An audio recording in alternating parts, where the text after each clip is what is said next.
All right.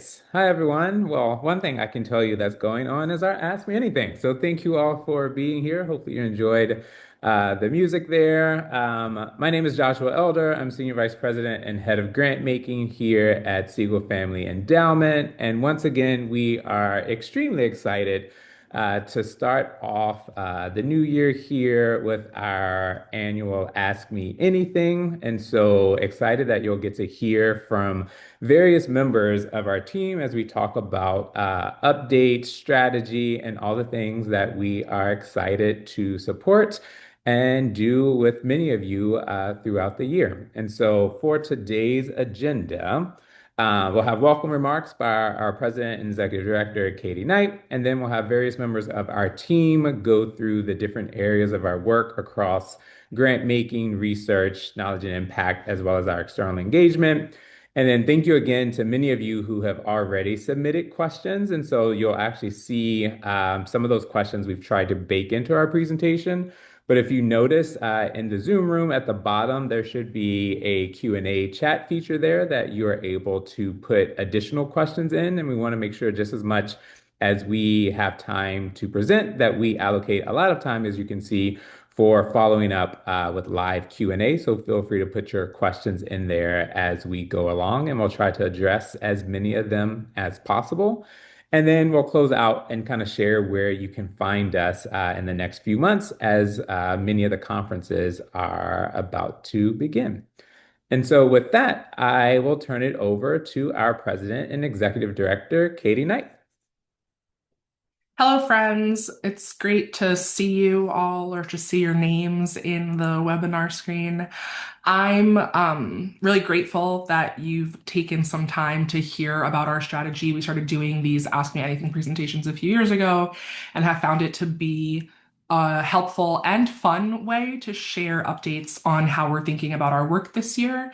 As you probably know, at Siegel, we strive to focus our work through the lens of what we consider timely and useful questions for us to be considering and where we think we can have an impact on the fields we work in, and also share back knowledge and learning from our work to our partners across these fields and in philanthropy as well. And I'm excited today that you'll get to hear more not only about that strategy moving forward for this year, but also about how we're continuing to enhance our knowledge and impact function to grow our ability to share those learnings, our external engagement function to grow our conversations and engagement with the outside world, and just continuing to try to be the best possible partner we can, even though I know, frustratingly, we can't fund every great project and idea that comes across our desk. So, really hoping that this gives you a sense of where we are and that in the midst of what is an incredibly challenging time where as leaders but also as human beings the world seems to be in a state that sometimes makes you feel like there's nothing you can do or like you should be doing something different. There's something to me, I think, that is radical about having the willingness to imagine a better future, even in the face of what feels like a really trying present.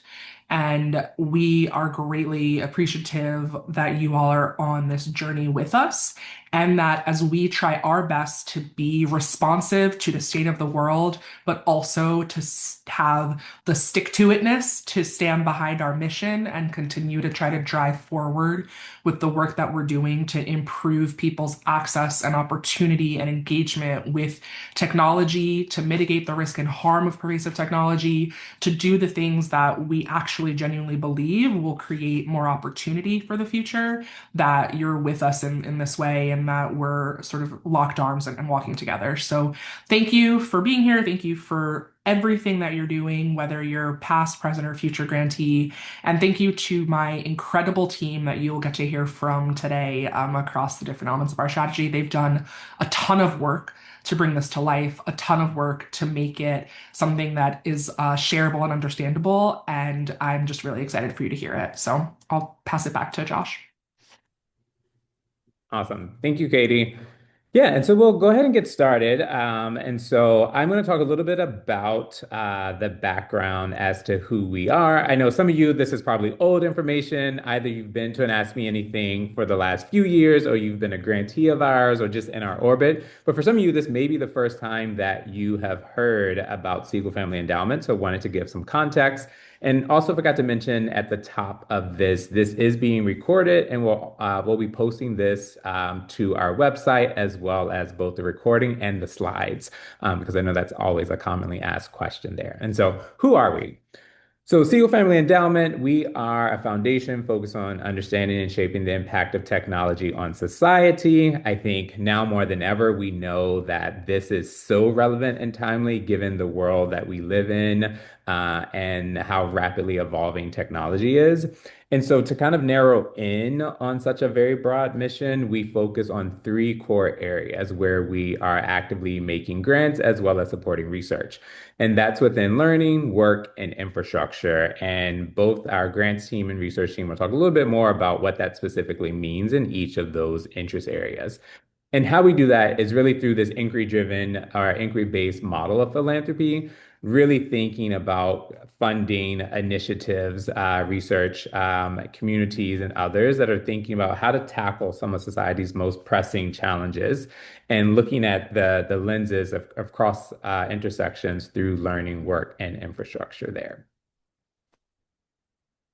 And so the history of us, so you can see kind of the evolution of the organization, especially if you were around from the early days. So starting in 2007, when we were referred to as the Siegel Charitable Foundation, through the evolution under Katie's leadership, starting in 2019, to adding portfolios to get to where we're at now with learning, work, and infrastructure. Some of you may remember the white paper we put out around multidimensional infrastructure that's core to a lot of our work, all the way through to some of the exciting updates that we shared in our annual review at the end of 2025. And also alongside that has been growth. And so excited to show just a bit more about our team. So we can go to the next slide here and see this incredible, phenomenal team that I feel so privileged and honored to get a chance to work with, and excited that you all actually get to meet many of them on today's Ask Me Anything as they talk a little bit about the work. But yeah, so we span across grant making, research, operations, external engagement. And so looking forward to everyone having an opportunity to engage with this phenomenal team that we have here. And so you heard me mention inquiry-driven grant making. I'm not going to go too much into detail here, as a lot of this is on our website. But what do we mean when we talk about inquiry-driven grant making? So a lot of the work that we do in our approach is really grounded in our chairman's approach to how he's approached all of his life's work, where we're really centering curiosity, rigor, and continuous learning, embedding that within the scientific methods. So asking timely, relevant questions that are these big societal issues, and creating a set of hypotheses that we are looking at knowledge and research as well as convening and learning from others to think about how we can not necessarily answer these questions, but derive learnings and insights that are going to be valuable not only to us, not only to our grantees, but also to the broader, especially nonprofit sector, as well as the broader philanthropic sector. And a lot of that work is especially led through our knowledge and impact team, which you'll hear a little bit later, in terms of how we are able to gather that information and then disseminate it out to the various different stakeholders. And so again, this is just a visual representation of the cyclical view of how this process looks like. Sometimes there's many different iterations that happen in a grant cycle, but there's various ways this takes shape. But really at the core is that center of inquiry, curiosity, and really just a hunger for learning.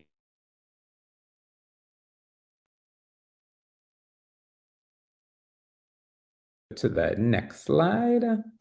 And so when we think about the work that we're doing, our guiding star, kind of these three things here, really being intentional around our approach in equitable grant making. So really looking for opportunities to support work that's aligned to our strategy, as well as people that are doing incredible things. Codifying, reflecting on, and sharing, being able to, again, not just have information for the sake of having it, but understanding the purpose of it and how we can get it into the hands of people that can actually leverage it and have a broader impact. And really prioritizing that strategic collaboration. So, again, working both with our grantees as well as some of our non-grantees and other partners, including peer funders as well, being able to come together and really break down silos and work across the different aspects of the interest areas that we are particularly focused on. And so a lot of people ask us, like, what do we look for in our partners? And again, this is not an exhaustive list, but just representative. But again, a lot of our partners are community driven. So really, they are leveraging their experience being proximate to the work that they're doing, systems thinking, field builders. And like I said, you've heard me mention this multiple times, curious. That curiosity is at the core of the work that they're doing and that they're kind of being and belonging, just really hungry to answer and tackle some of these big questions and share that knowledge back out to have a broader, more systemic impact there. And so we'll make sure we share this in the chat as well in case you didn't receive it. But our year in review is a great place to find information about some of our current grantees, what we were up to last year, the word search that you saw at the beginning. So I encourage you to check that out and also make sure to put that into the chat as well. It's on our website as well. And so it kind of just does a nice recap as well as tease up some of the focus for 2026 of where we're going to be going deeper. And so before I hand it over to the grants team to talk a little bit about our interest areas, one quick thing I want to talk about is just kind of the cross-cutting themes across all the work that we do on grant making and research. And so these are not areas that we are actively funding, but these are elements that you actually find in a lot of the work that we are focused on. So one kind of cross-cutting theme you'll hear a lot about is going to be just co-design, co-designing, whether that's with educators, students, workers, but a variety of different flavors to that. But keeping that at the center of making sure that the design process is actually happening with the people that it's intending to impact, as opposed to designing for them. Rural investment, we just actually had some recent posts on LinkedIn. One was a recent article that Katie talked about with rural investment, and then our K&I team did some great work on a rural consultation and the importance of innovation happening in rural America. Public interest tech, thinking about how we apply a public interest tech lens to all that we're doing. So thinking about tech for good and making sure that tech is being created to actually serve the public. And this last one, you probably, if you've been around us, have heard us talk a lot about technopragmatism. So really understanding what are the problems that we're trying to solve for and asking ourselves, can technology actually help with that problem? If so, what does that look like? And so being very critical about the use of technology and understanding what we are trying to do, as opposed to just thinking technology can solve all the problems that we have. And so again, those are cross-cutting themes that you'll hear embedded within all the work that we are doing. And with that, I'm happy to pass it on to Allie, who will kick us off talking about our first interest area. Thanks, Josh. I'm Allie Chin. I'm one of the grant making managers at Siegel Family Endowment. I'm really excited to share a bit more about our learning interest area and the three focus areas that really anchor this work. So, learner-centered ecosystems, responsible ed tech, and computing education. And so, as emerging tech and AI continue to impact the way we learn, we believe the future of learning must center the learner, be adaptive, and intentionally integrate physical, digital, and social infrastructure, what we call multidimensional infrastructure at Siegel, as Josh mentioned before. Um, our work is really guided by a systems level view of learning. So while our three focus areas are distinct, they're really designed to be interconnected, and together we see them as essential building blocks for future ready learning that really equips all learners to thrive. So the first focus area is learner-centered ecosystems. We see these as dynamic, multidimensional networks of learning environments and experiences within communities. shaped with learners and designed to foster their holistic development, skills, and agency. There's so much exciting, innovative work happening in school communities across the country. So our focus is on strengthening the conditions and infrastructure that really allow these ecosystems to align, scale, and sustain over time as well. So second is responsible ed tech. So here we're focused on building an ecosystem that ensures technology truly serves learners and educators. So this includes investing in R&D, strengthening the evidence base and incentives that drive responsible development and adoption, and supporting co-design. So as Josh mentioned before with the theme, so supporting co-design with school communities. So not just as an afterthought, but truly as a core practice. Um, and finally, computing education. So we support computational thinking, computer science, and data science initiatives, and really work to strengthen the connective tissue of the field. So we see computing education as foundational to tech and AI fluency, enabling learners to understand how digital and data-driven systems work, to engage with technology critically and ethically, and to shape how these systems are designed and used in society. And I'll now pass it to my colleague Hillary to discuss our work interest area. Thanks, Allie, and hello, everyone. Thanks for being here.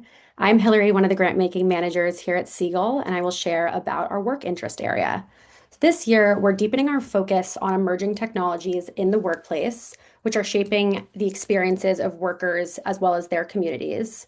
Specifically, we recognize that workers, those who are actually interacting with these tools day to day, have historically had too little input in the design, development, and deployment of the technology, which can exacerbate longstanding inequalities as well as power imbalances.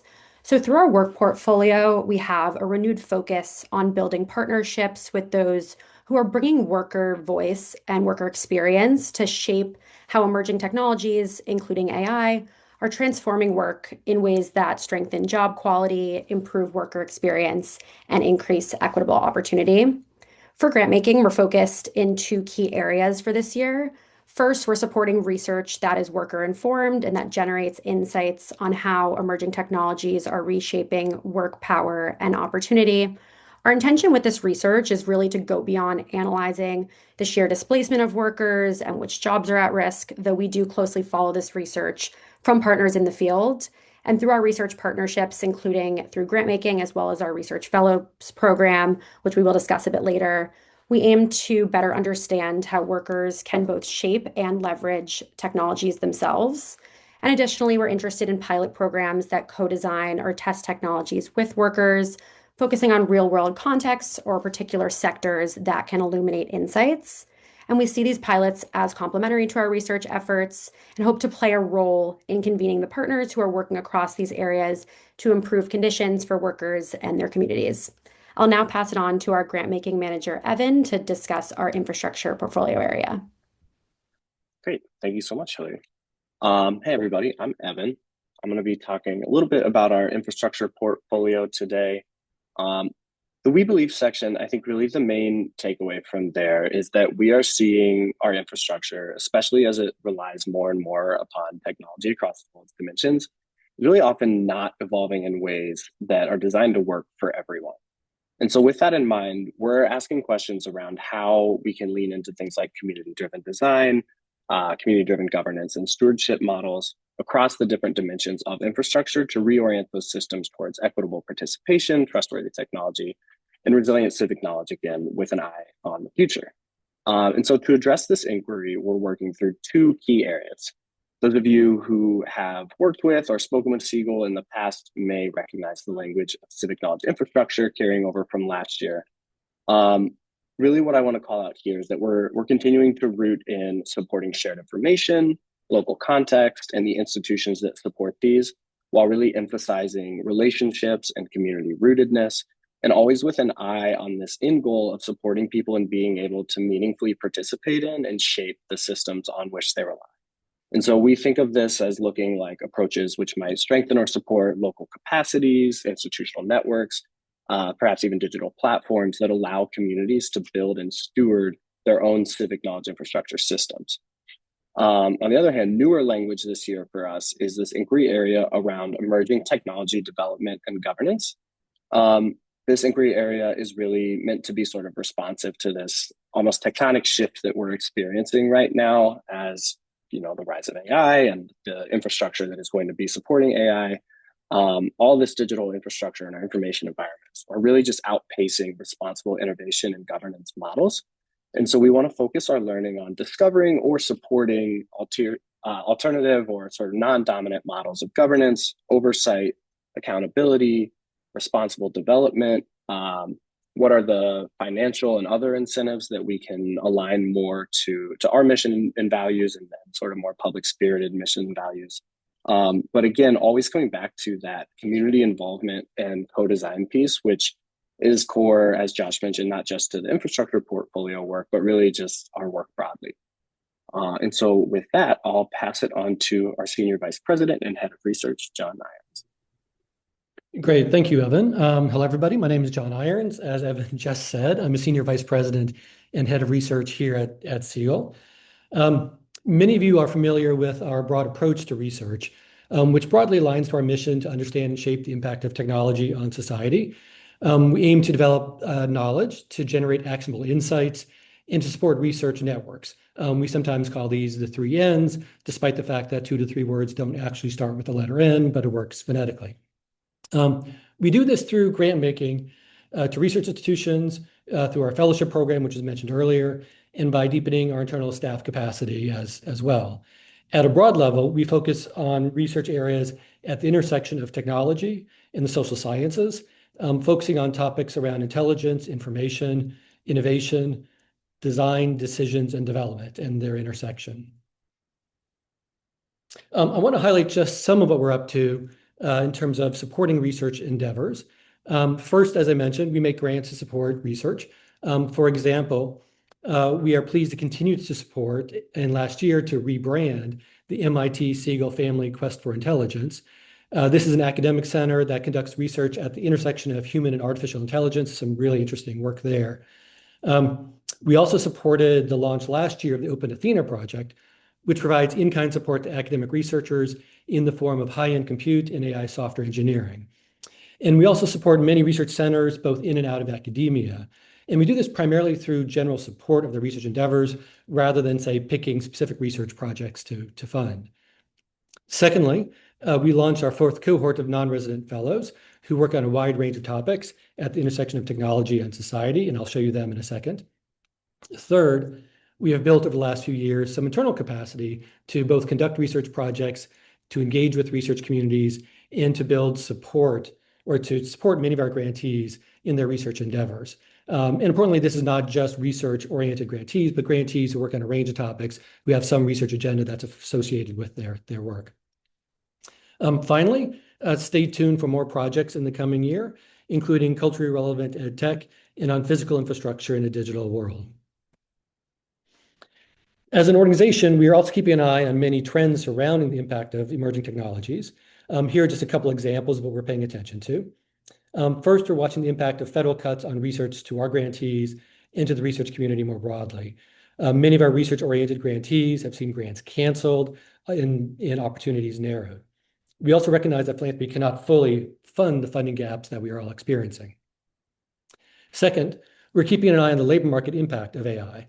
For example, what might be early signs of the impact of AI on workplaces? Are labor market changes due to AI, or are they just a regular feature of an evolving and now potentially slowing job market? In either case, what are the long-term impacts across the economy and on various demographics? We also are assessing the implications for education and training programs, especially for computer and data science education. As a third example, we're watching the evolution of knowledge infrastructure, including the state of community and civic knowledge. The civic knowledge piece was mentioned earlier as well. This includes both digital challenges and opportunities that knowledge institutions and local communities are facing today. We are also continuing to watch developments in the dis, and malinformation space in the context of digital infrastructure, including related research. As you might imagine, as a funder focused on technology and society, these are just a few of the issues that we are tracking and learning about on a daily basis. I mentioned our newest cohort of non-residential fellows. Here they are. You can find additional information about them, their backgrounds, their research on our website, including one-on-one interviews, summaries of research, et cetera. And finally, I'd like to thank our Research Advisory Council for their ongoing engagement and advice over the past several years. I'll turn it over now to our Knowledge and Impact team, Amanda and Kyla. Take it away. Thanks so much, John. I'm Amanda Ahern, Senior Research Associate for Knowledge and Impact, and I'm joined here with the other half of the Knowledge and Impact team, who I will pass it over to now to kick us off. Awesome. Thanks, Amanda. Hi, everybody. My name is Kyla Kasharian, and I am the Senior Program Associate for Knowledge and Impact here. And Amanda and I are really excited to share a little bit about our work on the K&I team. So, to expand on what Josh was speaking about earlier, our approach is rooted in inquiry, which is no surprise to those of you who have joined us before. But in more detail, this means that all of our work is rooted in learning questions. Each of our portfolio area strategies have a scaffolded set of questions at its core. And these questions allow us to more easily orient towards what we and our partners have learned and establish that as our benchmark for success, even if any programmatic outcomes might change or they may fall short on any traditional metrics or measurement evaluation principles. This is facilitated by bespoke evidence and learning plans that we establish in partnership with our grantees, and they're intended to generate learnings for us and our partners and also the field beyond, codifying our orientation towards intersectionality and systems change more broadly. And so, what does this all look like in practice? So, our grants managers work really closely with grantees to co-develop hypotheses that will ideally articulate how the grantees' work can address and contribute to the understanding of Siegel's broader inquiry questions. And this doesn't have to be like an academic style hypothesis. It's just really an articulation of how we anticipate the grantees' work over the course of the grant will contribute to our inquiry here at Siegel. And again, we work really closely with the grantees to investigate those hypotheses over the full life cycle of the grant. So in our check-ins, we're really more interested in what grantees are learning, how we can use that knowledge. So for example, do we need to change course? Do we need to tweak our approach, go deeper, pull in research from the wider field, et cetera, rather than focusing on a strictly quantitative metric or driving towards a predetermined outcome or solution. So we're really committed to adaptation based on our learnings. And internally, K&I collaborates really closely across the Siegel team. We're working with the grants managers to identify insights stemming from our grantees. We tap our research team to add in learnings from the field, and we work with our external engagement team to share out those learnings strategically with a variety of audiences. So in this slide, it's a visualization of how that all works in practice. As you can see, we have a lot of gears that are always turning.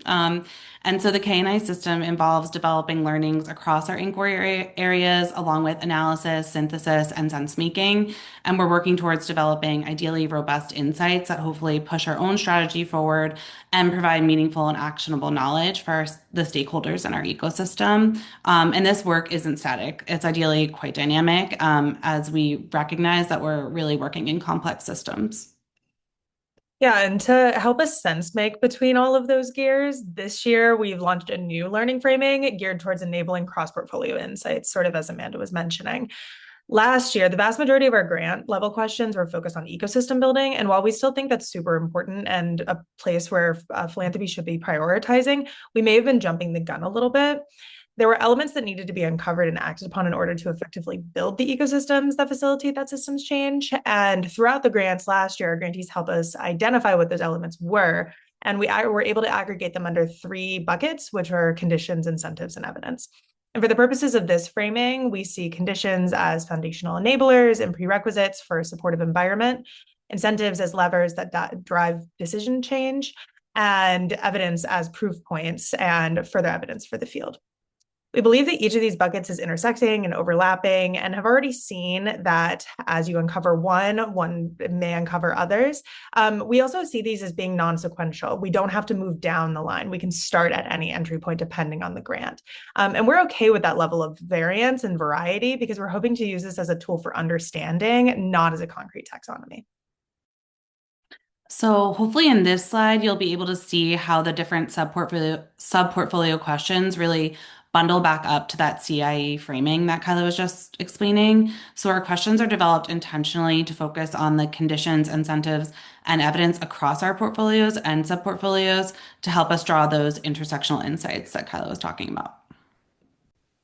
Yeah, and lastly, if you joined us last year, you've probably already seen us discuss this framing for our insights. And though it's not novel, actually, can we move to the next slide? Thank you. Perfect.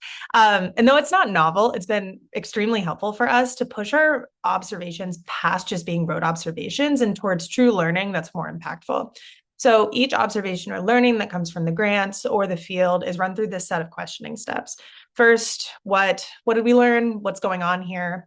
Then so what? What does this mean? Why do we care? And lastly, now what? What are we going to do about it? What needs to happen to make sure that this is impactful?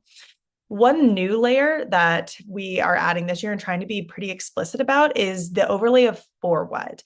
What are we trying to achieve? Who are the audiences and the stakeholders that need to be moved or are interested in this insight? And what do we want them to do about it? This can be applied to any of these steps, and we reevaluate it consistently. And we do that all in partnership with our external engagement team.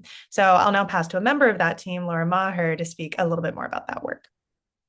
Thanks so much, Kyla. That was a great tee up. So I am Laura. I am our chief of staff and I lead our external engagement team. And I'm going to tell you a little bit about that right now.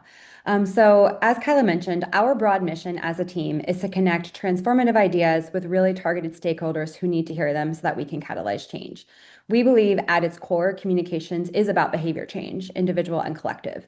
And so we do this by amplifying the work and the impact of our grantees, by creating coherent and compelling narratives, and by strengthening the overall ecosystems in which we operate.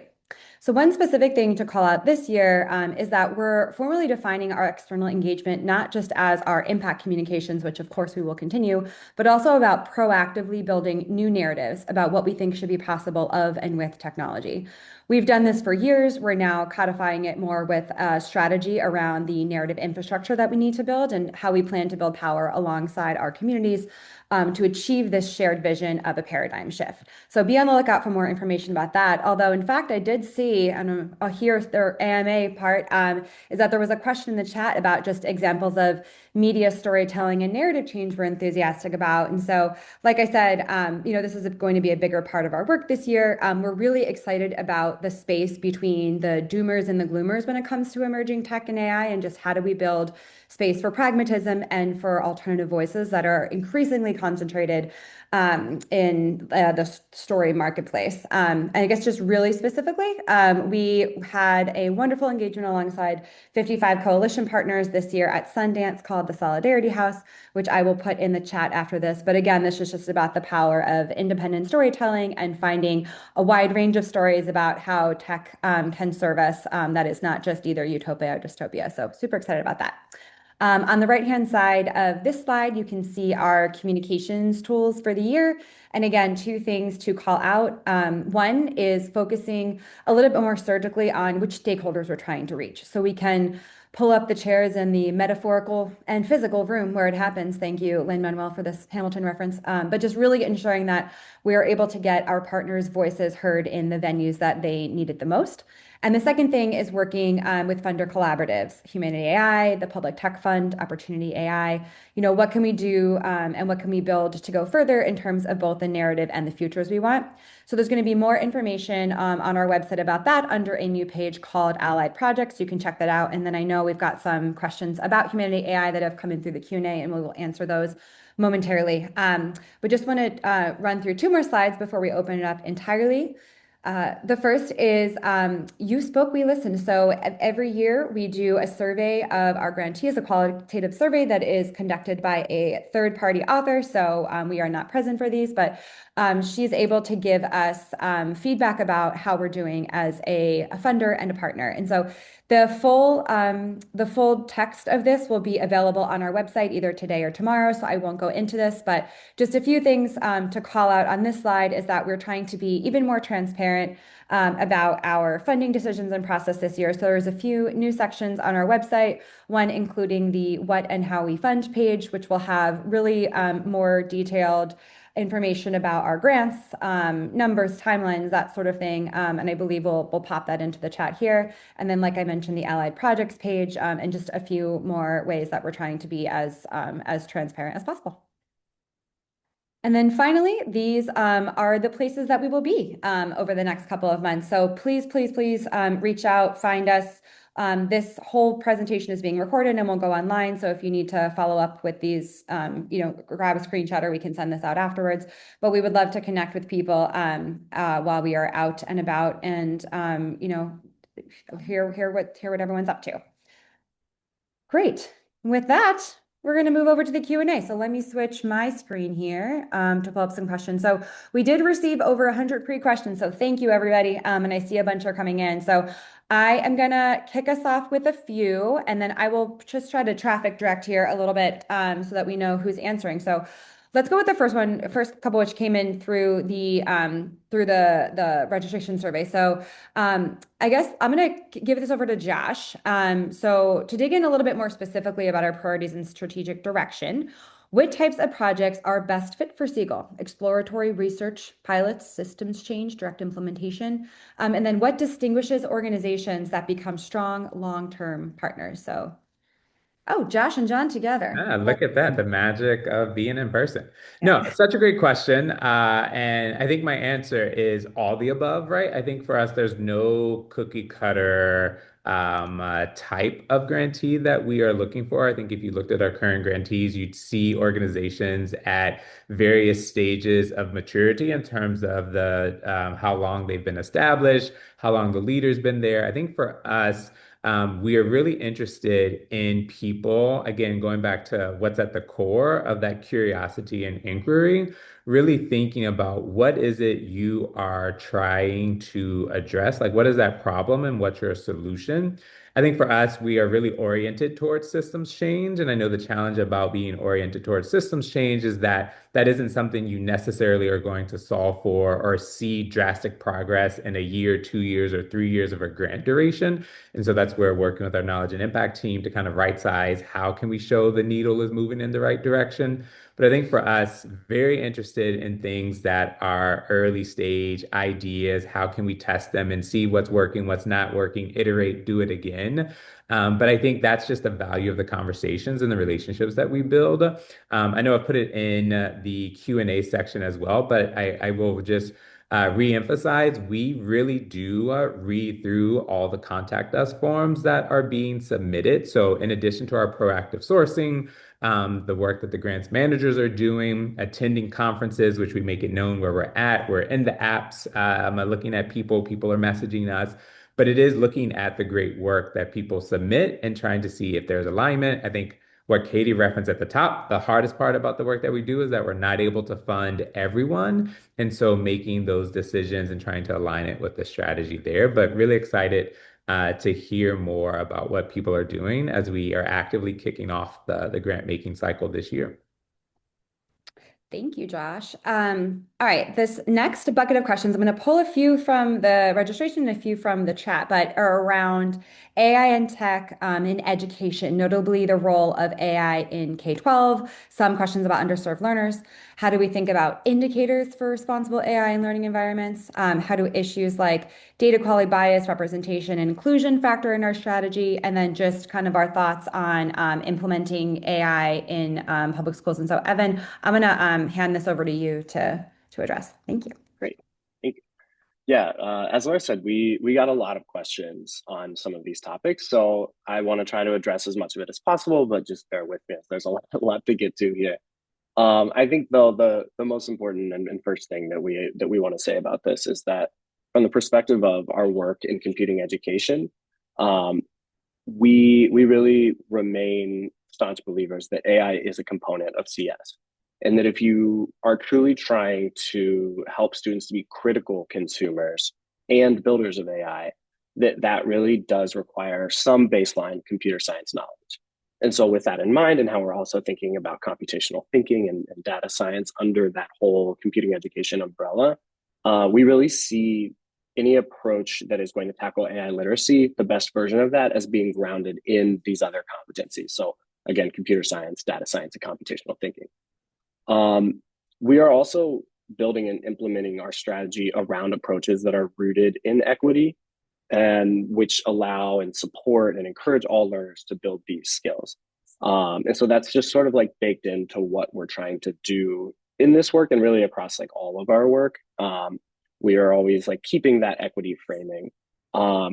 In this case specifically, we're also trying to borrow some lessons from what we've learned from the learner-centered field by investigating where and how we can provide multiple pathways for students to learn these subjects. And so I think sometimes that means integrating something like computational thinking into an ELA class or data science in a social studies class.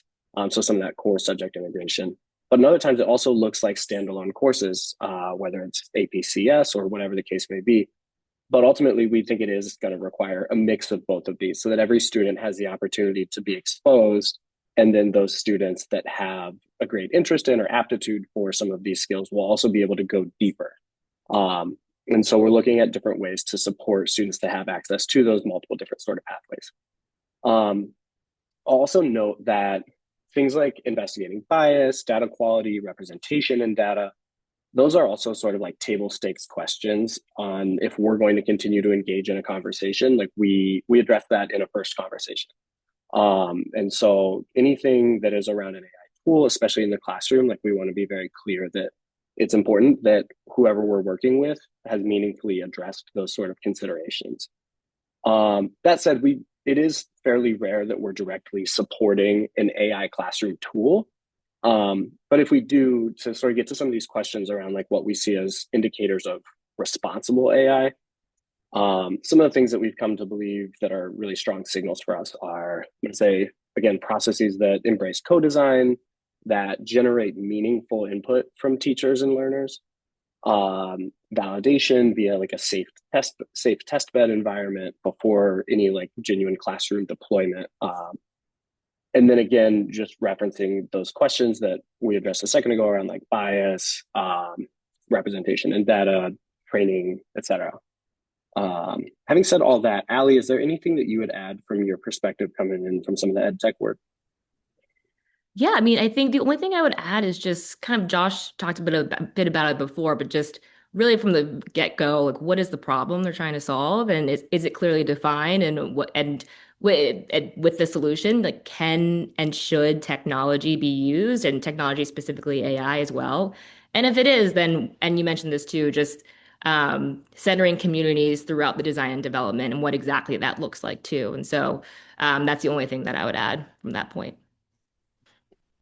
Great. Let's just squeeze. We have a couple more questions about learning, stay on learning for a second, and then we'll go to another one from the chat. But just Ali, while you have the mic, we got some questions about learner-centered ecosystems portfolio, specifically how we define and think about scale. And there's actually a few questions also in the chat just about just how we think about co-design and scale broadly. So could you touch on that a little bit?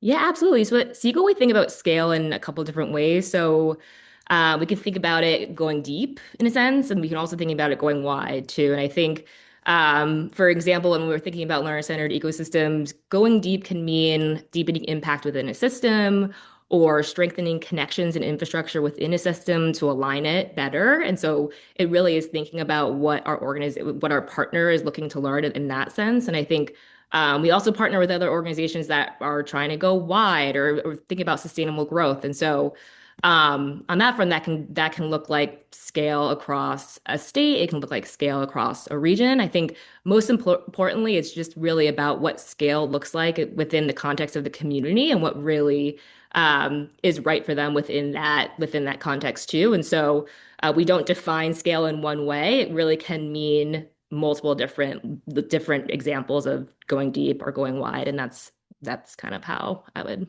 say that. Great, thank you.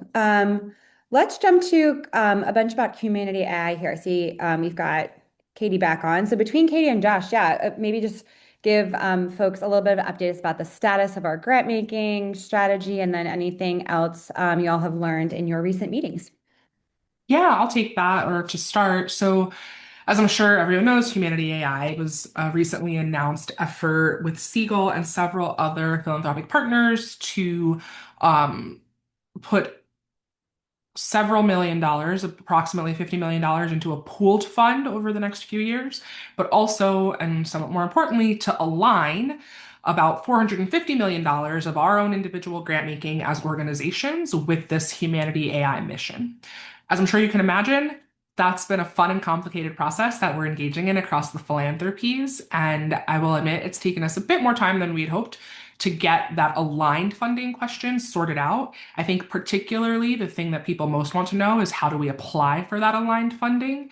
And one of the things that we're trying to figure out is whether there's a way to make some central application pool or what an RFP for the pooled fund might look like, and whether that can then filter back to our own individual funding streams and so on and so forth. So we're actively working on that problem and have been having regular steering committee meetings to figure out the appropriate criteria and how to best publicize the aligned funding opportunities, and also how to produce the best possible RFP for the pooled fund. We are also simultaneously just announced the open role for an executive director for the fund.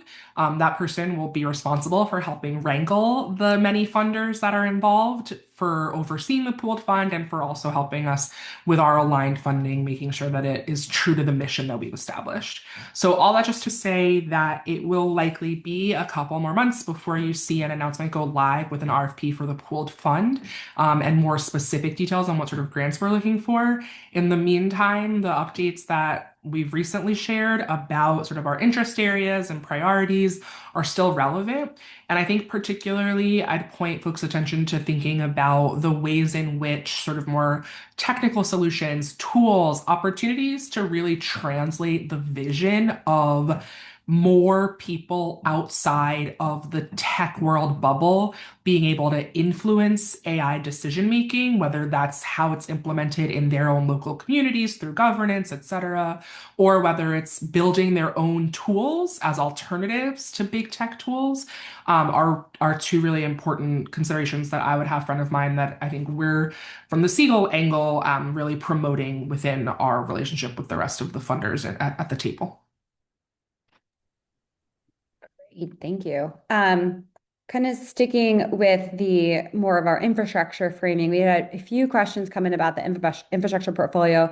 Most notably, we just saying a little bit more about our civic knowledge sub-portfolio, things we're prioritizing. Related questions are some about mis and disinformation space, about democracy, civic engagement, and informed participation. So, John, maybe perhaps you can just give a little bit deeper of a voiceover about civic knowledge framing in response to those questions. Yeah, happy to. And as many of the people on this call know, that our infrastructure work is very much rooted in our multidimensional approach, being digital, physical, and social. And as we've thought about like that perspective and infrastructure more generally, we've been thinking about this concept of civic knowledge infrastructure, which is really thinking about what are the capacities, the functions of civic knowledge institutions like local libraries, local media, and other institutions where local knowledge really does live, and what purpose those organizations serve, and also recognizing they're under a lot of the same strains that come largely from the digital realm at this point. And so we've been thinking a lot about how do we strengthen those functions and think about the role of digital in this kind of infrastructure at the same time.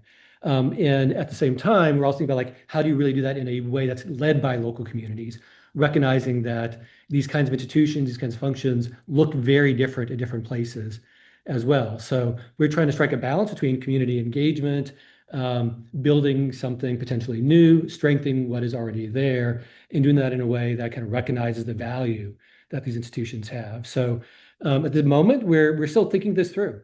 And for people on the call, if you are in this space, we're eager to hear from you because we are actively trying to design what we might do in this area. So hopefully that answers some of the questions out there. And I know there's many questions along these lines that we did not answer, and some of that's because it's still in progress. Great, thank you. We got some questions about our policy work and how we're thinking about implementation at the school and district level as well. Allie, I might tap you to just talk a little bit about ed infrastructure and policy. Yes, absolutely. I mean, we are definitely thinking about that. I think so. The knowledge impact, they laid out the conditions, incentives, and evidence framework before. I think policy can fit across all three of those too. And so for us too, we're thinking a bit about, especially in the learning portfolio, thinking about connecting the policy to practice piece of it, and like specifically about the connection too between state and local even. And I think that also gets to a little bit of the point of implementation within district and schools too, but thinking about the connection between those two, and then also what's the infrastructure that's needed, and that again with the multidimensional infrastructure framework as well, thinking about people too, like who are the roles and organizations and partners that can play a role in like really integrating state the different levels of government and thinking about how we can truly integrate policy to practice too. So I think we're thinking about that. And then the last thing I'll just say is I think I forgot to mention the co-design question before. I think this also fits nicely within that too, especially as you think about partnerships, right? So I think we have partnerships too, and how exactly you can partner schools for school communities, for example, with, for example, like ed tech providers as well, and like really ensure and incentivize that some products are being tested when they're being evaluated too, that school communities are truly centered like around the design of those as well. Great, thank you. I'm going to move us over to our work portfolio. I'm going to tap on Hillary to answer these questions. We got just a few, just clarifying kind of some of how we're thinking about it for the year, types of grants we're looking to make within the work portfolio, how we think about workers. So Hillary. Thanks, Laura. So I'm happy to start and then can pass it to Josh or John if you have anything to add. So I think some of the gaps that we've seen across philanthropy as well as in our own work, and then can say a little bit more about what that means for our grant making and how we can continue to improve our processes and check some of our own blind spots. So first, I think there's very high quality work on automation risk and job displacement in projects that have been supported by philanthropy historically, some of which we're also involved in and tracking. But there's been less investment in understanding how workers can actively shape the technologies themselves. So I think to that end, the research that we're engaged in, or research that has historically taken place really, has often treated workers as subjects of research or recipients of technology rather than as contributors to that research and to that technology.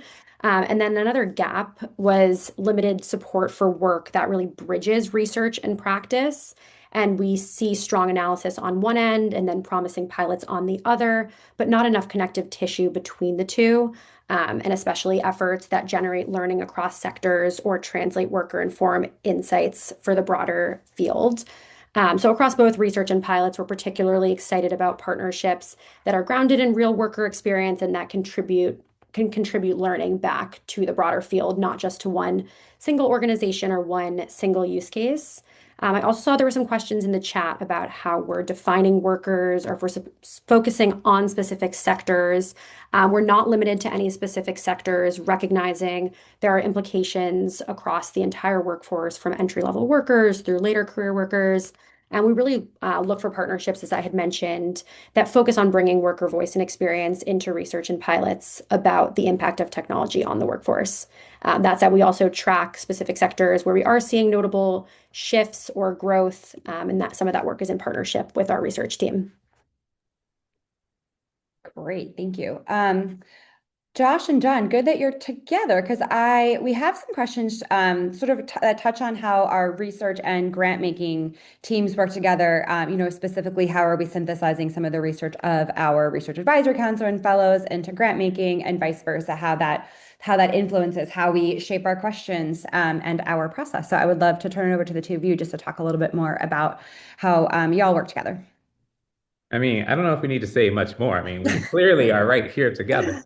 No, I think it's such a great question. And I think for even the beginning, the idea was to make sure that grant making and research was not in silos. And so I'll speak a little bit on the grant making side. I think how we work together, and then we'll turn it over to John. I think for us on the grant making side, one of the value adds of having the research team is helping us to think about kind of what we don't know. So if you look at, again, the programmatic areas that we've walked through, we've clearly all worked collaboratively on developing these strategies.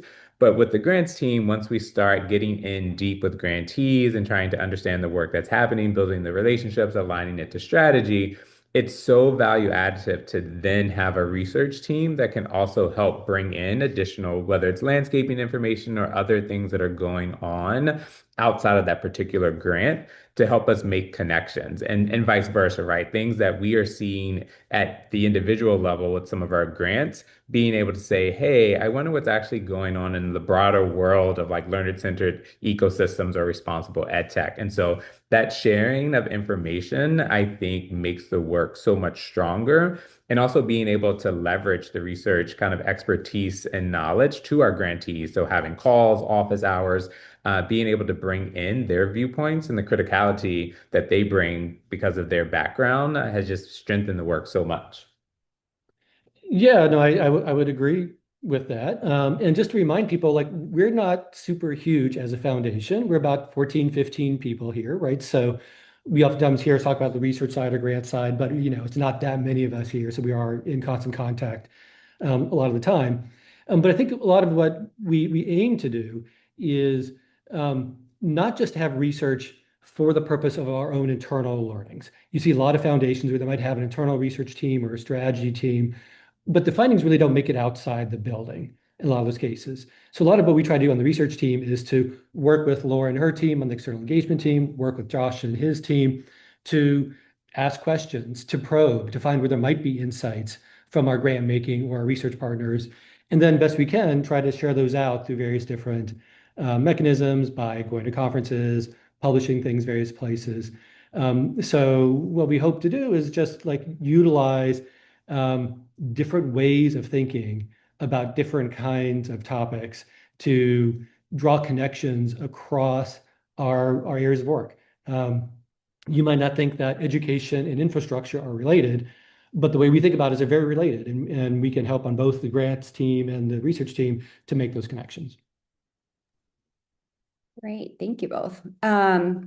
I'm gonna shift gears a little bit over to our knowledge and impact team. Kind of have a few kind of buckets of questions here, but we got some questions about field building, how we support networks and intermediaries, think about cross-sector partnerships. I'll just say I mentioned a little bit how we work with collaborative funds, and we're also a part of other groups that work together towards various types of ecosystems change, but it's just a huge focus area for the foundation. But I think there's a really good concrete example that we were able to publish about yesterday that came out of our knowledge and impact team. That's just a good example of how we bring people together regarding our rural leaders. So I'll turn this over to Kyla and Amanda to talk a little bit more about that. Yeah, absolutely. Super excited to talk about this work. So over the past year, Amanda and I have been embarking on a rural strategy journey. So Siegel has had a modest rural portfolio and footprint, and has been connected in the space for several years now. But considering the moment that we are in, and all of the opportunity that we identified, we wanted to dive deeper and figure out what a strategy could look like.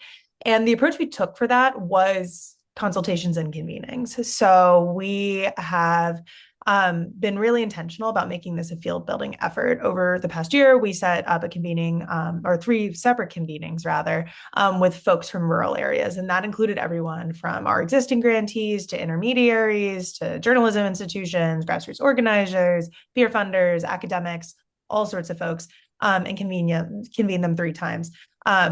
And it was a really excellent process, and it was cool to get them together and to learn from them and also to see them learn from each other. Yeah, and so we brought this group together like across their respective sectors to discuss pressing topics that are relevant to rural and really helping us to codify our strategic approach, but then also connecting the grantees and the partners and giving them the space to learn from one another. And so I think, as Laura mentioned, we actually just published our insights post about this yesterday, so we could pop that into the chat.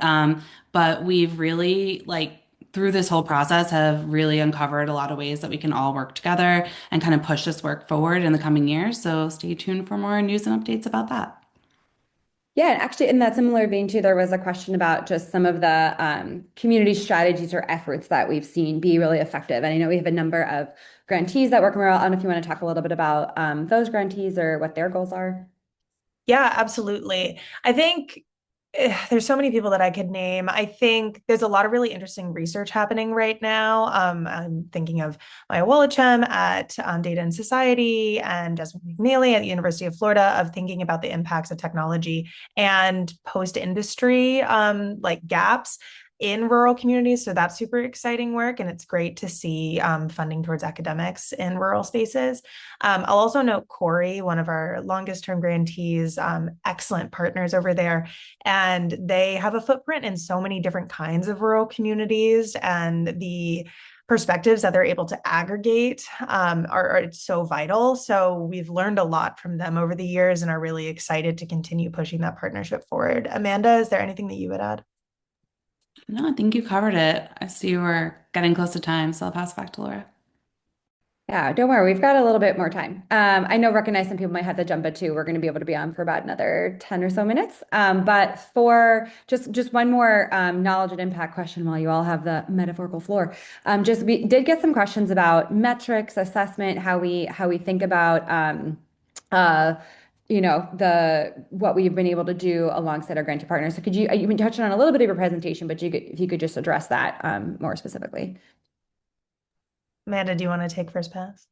Sure, yeah. So I think as we were trying to get at in our main presentation, we're not thinking about metrics maybe in the same way that traditional philanthropy is. I think we're thinking about it more as like co-learning, trying to figure out like insights or like nuggets of learnings that will like help to inform our strategy and our broader inquiry questions. Our questions are really complex. So we're not looking for like, here's the question, here's the answer. It's more just like trying to uncover insights along the way that will help to like push our work forward and help to push the work of the field forward. But that being said, like we work with like a variety of grantees. So we're all of our metrics are pretty bespoke. And so as I mentioned, like we really co-develop a lot of that, not only the hypotheses, but the way that we're understanding and kind of getting to that uncovering that knowledge really closely with grantees. So we're pretty flexible in that. It's more about like what we can learn along the way rather than like getting a specific answer. But Kyla, I don't know if you want to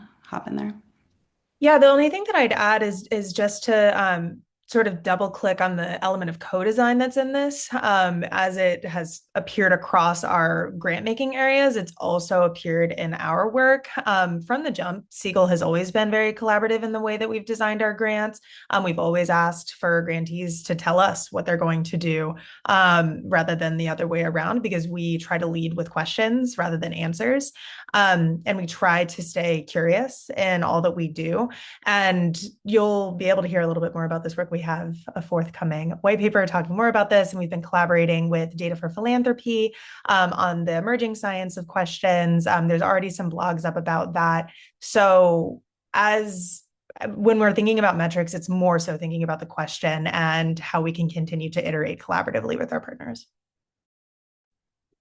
Great. Thank you all so much. There was one here about engagement beyond funding, learning, collaboration, sharing insights. I will take this one myself. I think we had put up a slide. We have a sort of menu of options that we've used when we work with our grantees, just about like what format to tell their story. Just to shed a little bit more color on what we would like to do this year is really start with the audience. So do an audience assessment or a stakeholder assessment of who our grantees are really trying to, whose behavior they're trying to change, whose mind they're trying to reach, and how we can best reach that together. And so in working through the processes we have, how do we be really, really targeted, and then also figure out how to get our grantees partnered up with those stakeholders and how we can support in that process. So that's something we're looking forward to doing this year. I think the other thing is, we go to a lot of events. We put up our we put up our slide a little bit earlier, and we'll share that afterwards. But always trying to bring together people where they are, and so we do host a ton of side events when we go to events so that we can meet new partners. I know there was a question too, just about having some sort of like a speed networking event. But one of the things that we try to do by being really proactive at events is meeting new people, taking quick meetings, just assessing fit really fast. So please, again, reach out to us at those events. I think another thing about engagement beyond funding is trying to bring together active groups around our sub-portfolio questions this year. So it's how are we taking one question and having stakeholders who might not necessarily see themselves as part of an ecosystem coming together to discuss that thing. And I know that's something our K&I team will also be taking on. So stay tuned for that, and I'm happy to share more about that if there's a question that's of interest to, if it's a group that you would like to join.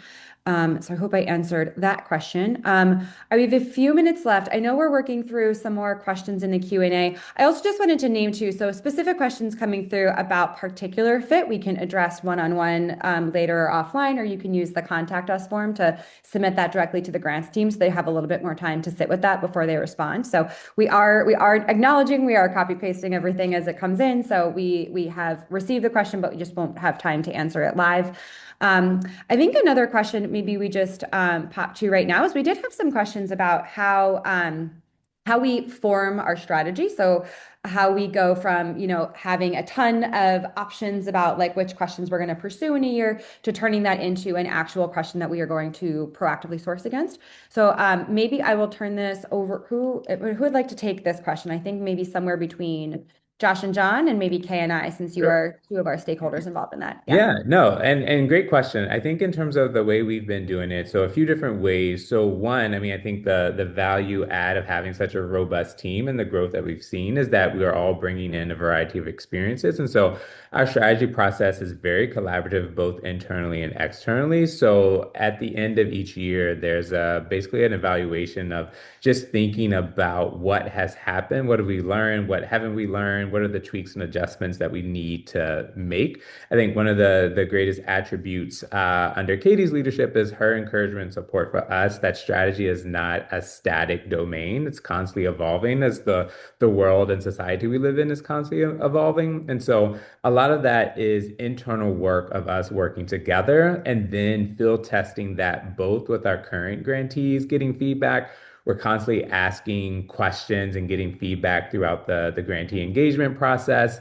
And then I've typed this a lot in some of the chats is the role that our peer funders play as well. I think we are very fortunate to have a very robust network of peer funders in all the domains that we work on. So being able to kind of share, here's what we're thinking, or just learn from what they're doing and have the idea to say, what about this? And maybe we need to make adaptations based off of what they've seen or the evidence and research. And so it's a constant iterative process that is grounded in actual data and evidence to be able to make these adjustments. So those of you that have been around for quite some time, I'm sure you've seen the different iterations of strategy evolvement for us.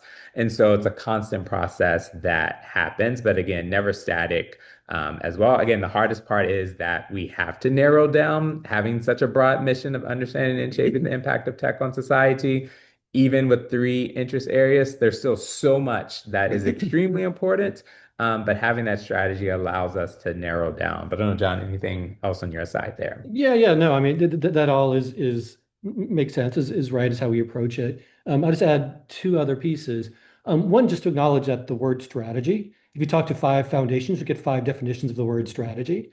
So there's just a question of like, how do you scope out how broad or how narrow your approach is to tackling a particular problem or answering a particular question. And for us, I think the style we tend to work in is we tend to gravitate towards areas where there is no known solution, right? There is a set of questions, there's a set of things we want to learn through our grant making, through our research. And we want to use our funds, our funding, and our internal capacity to actively work with partners to learn what we can. So we tend not to craft strategies around a very narrow problem and a set of known solutions. There are other foundations who take that approach. We almost take the opposite, where there are open questions, no known solutions, but where we feel like through our work with our partners, we can expand our understanding of a set of issues so that we can then work together as a community with other funders to help solve those. Excellent. Thank you all. I know there's a few lingering folks are responding to some things in the chat, few lingering questions. So I think with the time we have left, I might just move us to our final question. Well, the question we received the most, which is how do we get in touch and where will you be? So maybe working through some of that. Could you, if we could throw up the slide, we do have a slide. Just give us 1 second, but I can voice it over, which is the best way to get in touch. I would say probably two things. One is through our contact us form, like Josh mentioned. Every email is read that comes in through that form, and we reach back out if we find alignment. If you'd like to find us in person, here are 4 events where we will be over the next couple of months. You could shoot a message, LinkedIn, whatever it is, just kind of grab time, find us at these places. And finally, if you wanted just to follow us along about what we're doing, what we're learning, we've got our insights page there, and as well as our LinkedIn. 2 of those things are work together very, very closely. And yeah, I think with that, if we don't have anything else, thank you all so much for being here, for taking the time to pre-submit your questions, to engage with us over this past hour. We're really excited about the work that we're going to be able to do together this year, the things that we're going to learn, and we hope to meet you and to see you all throughout that process and that journey. Thanks for joining.